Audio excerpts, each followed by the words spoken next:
چلے ایک سوال پوچھا جاتا ہے کہ بچے کی تربیت کس عمر میں کرنی چاہیے؟ آپ کے ذہن میں کیا ہے؟ 1 سال کی عمر میں، 2 سال کی عمر میں، جب پیدا ہوتا ہے اس وقت؟ میں آپ کو واقعہ سناتا ہوں کہ بچے کی تربیت کب شروع ہوتی ہے۔ تکریت عراق کا ایک گاؤں ہے، شہر ہے۔ اس تکریت کا ایک خلیفہ تھا، عثمان، اور اس خلیفہ کا ایک گورنر تھا جس کا نام تھا نجم الدین ایوب۔ کیا نام تھا؟ نجم الدین ایوب۔ نجم الدین ایوب کی عمر بڑھ رہی تھی اور وہ شادی نہیں کرا رہا تھا، تو خلیفہ بھی کہتا تھا تم شادی کیوں نہیں کراتے، اتنا وہ ہے۔ تو وہ کہتا تھا کہ میرے معیار کی کوئی مجھے لڑکی نہیں ملتی، میں شادی کیوں کراؤں؟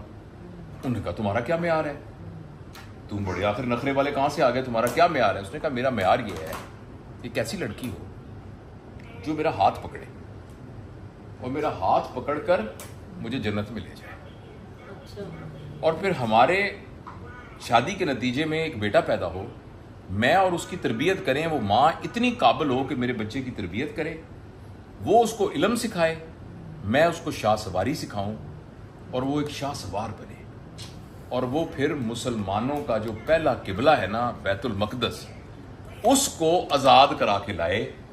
یہ میرا خواب ہے۔ اور دیکھو یہ کتنا عجیب خواب ہے۔ اب یہ بات چلتی رہی۔ ان کے ایک پیر تھے بزرگ، ان سے وہ ملنے گورنر اور سارے جاتے تھے۔ ایک دن وہ ان کے پاس محفل میں بیٹھے تھے تو پردے میں کچھ عورتیں بھی آئیں اپنے مسئلے حل کرنے کے لیے۔ تو ایک عورت پردے میں آئی تو یہ سن رہے تھے، تو اس عورت کو بابا جی نے کہا، بزرگ نے، کہ بیٹا تمہارے لیے میں نے ایک رشتہ بھیجا تھا، تو وہ رشتہ تمہارے لیے بڑا اچھا تھا، تو تمہارے ابا نے مجھے بتایا کہ تم نے وہ رشتہ قبول نہیں کیا، اس کی کیا وجہ ہے؟ سن رہی ہو فاطمہ؟ اس کی کیا وجہ ہے؟ اس نے کہا جی میں نے رشتہ اس لیے قبول نہیں کیا کہ وہ لڑکا میرے معیار کا ہی نہیں تھا۔ اب وہ دونوں سن رہے ہیں۔ انہوں نے کہا کہ تمہارا معیار کیا ہے؟ اس نے کہا میرا معیار یہ ہے کہ ایسا لڑکا ہو جو میرا ہاتھ پکڑے اور مجھے جنت میں لے گئے۔ ایک دم ان کے نا رونگٹے کھڑے ہو گئے سن کے۔ وہ میرا ہاتھ پکڑے اور مجھے جنت میں لے کے جائے، پھر اللہ تعالیٰ ہمیں ایک اولاد دے، ہم اس کی تربیت کریں، اس کو شاہ سوار بنائیں اور دیندار بنائیں، اور وہ پھر مسلمانوں کا پہلا جو قبلہ ہے نا بیت المقدس، اس کو وہ فتح کرے۔ وہ تو ایک دم حیران ہو گئے۔ تو اس نے جو تھا نا نجیب الدین کو بات نہیں کرنے دو، نجیب الدین ایوب صاحب نے بابا جی کا ہاتھ پکڑا، انہوں نے کہا مجھے اس لڑکی سے شادی کرا دیں۔ انہوں نے اس لڑکی کو رخصت کیا اور ساتھ کہا کہ تم ہو گورنر علاقے کے اور تم یہ کہہ رہے ہو کہ اس کے ساتھ شادی کرا دو، پورے تکریت گاؤں میں اس سے غریب لڑکی کوئی نہیں ہے، غریب گھرانہ کوئی نہیں ہے۔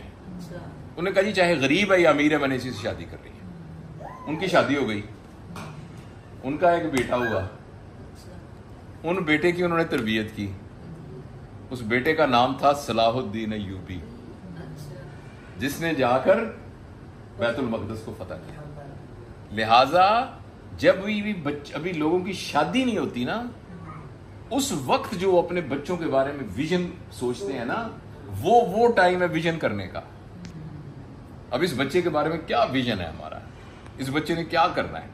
اگر زیادہ ہمارے ذہن میں یہی ہے کہ اس کو ہم MBBS کرا کے MD کر کے ڈاکٹر بھی بنا دیں، ڈاکٹر بھی، لیکن یہ کیا ویژن ہے؟ بچوں کے بارے میں جو والدین کے ذہن کے اندر ویژن ہوتا ہے نا، میں نے اپنی اولاد کو یہ بنانا ہے، وہ ویژن آگے جا کے ان کی زندگی کا گائیڈنگ پرنسپل بنتا ہے۔ اس کی بنیاد پر وہ اپنی زندگی جو ہے نا، اپنی زندگی کے فیصلہ کر کے پورے کائنات کو۔ انفارچونیٹلی ہمارے گھر میں بچہ پیدا ہوتا ہے، پیدا ہوتے ہی ہم اس کے نوکر بنانے کا اس کو ویژن کر دیتے ہیں۔ نوکر چاہے گوگل کمپنی کا نوکر ہو، چاہے وہ محکمہ صحت کا نوکر ہو، ہوتا تو نوکر ہی ہے نا۔ ہم اس کو بڑا ویژن دیتے ہی نہیں ہیں، ہم اسے یہ کہتے ہیں کہ روزی روٹی تو تجھے اللہ نے بندوبست کر ہی دینا ہے، تو نے یہ والا کام کرنا ہے۔